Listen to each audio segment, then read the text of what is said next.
Madam ಸಾರ್ವಜನಿಕರು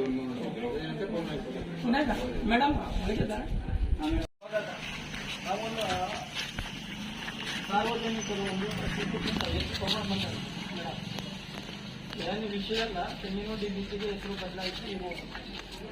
ದಯವಿಟ್ಟು ಹಳೆ ಬಂದರ, ನಮ್ಮ ಬಂದರ ಅಲ್ಲ ಹಳೆ ಬಂದರ ಅದಕ್ಕೆಲ್ಲ ಹೆಸರು ಬದಲು ಮಾಡಬಾರ್ದು. ನಾವು ಮನೆಯನ್ನು ನಿಮ್ಮನ್ನು ತಂದುಕೊಡ್ತೇವೆ. ದಯವಿಟ್ಟು ಇದರಲ್ಲಿ ಮುತುವರ್ಜಿವಹಿಸಿ ತೆಂಗಿನಗುಂಡಿ ಯಾವುದು ಹೆಸರು ಉಂಟಲ್ಲ ಬೀಚಿಗೆ ಅಜಮರವಾರವಾಗಿ ತೆಂಗಿನುಂಡಿ ಬೀಚಿ ಉಳಿಬೇಕಂತ ಹೇಳುವ ನಮ್ಮ ಮನೆಗೆ ನಾನು ತಗೊಂಡು ಓದ್ಬೇಕಲ್ಲ. ಹೀಗೆ PDO ಗ್ರಾಮ ಪಂಚಾಯತ್ ಹೆಬ್ಳೆ ಇಂದ ಸಾರ್ವಜನಿಕರು ಹೆಬ್ಳೆ ಗ್ರಾಮ ಪಂಚಾಯತ್ ಮಾನ್ಯರ ವಿಷಯ ತೆಂಗಿನುಂಡಿ ಬೀಚ್ ಹೆಸರು ಬದಲಾಯಿಸದೇ ಇರುವ ಬಗ್ಗೆ ಹೆಬ್ಳೆ ಗ್ರಾಮ ಪಂಚಾಯತ್ ವ್ಯಾಪ್ತಿಯ ತೆಂಗಿನುಂಡಿ ಇರುವ ಬೀಚಿಗೆ ಬೇರೆ ಹೆಸರಿನ ಬೀಚ್ ಎಂದು ನಾಮಕರಣ ಮಾಡುತ್ತಿದ್ದು ಇದು ಕಾನೂನು ಬಾಹಿರವಾಗಿದ್ದು ತೆಂಗಿನುಂಡಿ ಹೆಸರಿಗೆ ಮಾಡಿದ ಅಪಮಾನವಾಗಿರುತ್ತದೆ. ತೆಂಗಿನುಂಡಿ ಹೆಸರಿಗೆ ಮಾಡಿದ ಅಪಮಾನವಾಗಿರುತ್ತದೆ. ತಲಾಂತರದಿಂದ ತೆಂಗಿನುಂಡಿ ಬೀಚ್ ಇದ್ದು ಮಧ್ಯ ಮಧ್ಯದಲ್ಲೇ ಬೇರೆ ಬೇರೆ ಹೆಸರುಗಳು ಕಾಣಿಸುತ್ತಿವೆ. ಮಾನ್ಯರು ತಾವು ಯಾವುದೇ ಹೆಸರನ್ನು ಬದಲಾಯಿಸಲು ಅಥವಾ ಹೊಸದಾಗಿ ಹೆಸರು ನೀಡಲು ಅದರದ್ದೇ ಆದ ಕಾನೂನುಗಳಿವೆ. ಆದಾಗ್ಯೂ ತೆಂಗಿನುಂಡಿ ಬೀಚ್ ಹೆಸರನ್ನು ಬೇರೆ ಯಾವುದೇ ಹೆಸರಿನಿಂದ ಬದಲಾಯಿಸದೆ ಹೆಬ್ಳೆ ಗ್ರಾಮದಲ್ಲಿ ಇರುವ ತೆಂಗಿನಗುಂಡಿ ಬೀಚ್ ಅನ್ನು ತೆಂಗಿನಗುಂಡಿ ಬೀಚ್ ಆಗಿಯೇ ಮುಂದುವರಿಸಿಕೊಂಡು ಹೋಗಬೇಕು. ಇಲ್ಲದೆ ಇದ್ದಲ್ಲಿ ಮುಂದೆ ಆಗುವ ಎಲ್ಲ ಸಮಸ್ಯೆಗಳಿಗೆ ಹಾಗೂ ತೊಂದರೆ ತಕರಾರುಗಳಿಗೆ ತಾವೇ ನೇರ ಹೊಣೆಯಾಗುತ್ತೀರಿ.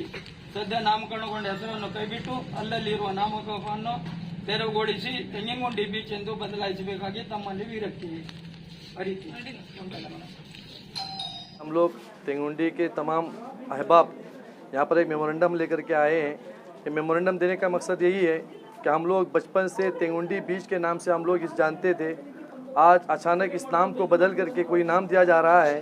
इस पर हमें ताज्जुब हो रहा है कि पंचायत को क्या इतना इख्तियार दिया गया है कि ये लोग ये नाम बदल दिया जाए। हम लोग यही कहते हैं कि जो नाम पहले से था उसी नाम को बरकरार रखा जाए। अगर इस नाम को अगर तब्दील नहीं करेंगे तो फिर इसके लिए फिर हम लोग अगली कार्रवाई हम लोग कर सकते हैं। अब अगली कार्रवाई करने के लिए आगे तक जाएंगे। यहाँ पर माहीगिरी के लोग जो हम लोग रहते हैं, हमारा यही मकसद है कि फिशरमैन जो हम लोग यहाँ पर रहते हैं, हम लोगों का कहना यही है ये जो नाम पहले से है उसी नाम को बरकरार रखा जाए। इसमें कोई तब्दीली हम लोग नहीं चाहते। अगर इसमें कोई भी तब्दीली होगी हम जो आज हम लोग पंचायत के हाथ तक हम लोग पहुँचे हुए हैं, फिर अगर इसके बाद में कुछ भी कार्रवाई अगर न की गई तो हम लोग आगे जो पर DC के पास, AC के पास, तहसीलदार के पास अगर हम चाहे तो हम बेंगलुरु तक भी इसको हम इस शिकायत को पहुंचा सकते हैं। हम पंचायत के जिम्मेदारों से यही कहना चाहते हैं ये हमारे जज्बात की कदर करते हुए इस नाम को जो पहले था इस नाम को बदल करके उसी नाम को बरकरार रखा जाए। यही हमारी पंचायत के जिम्मेदारों से मांग है।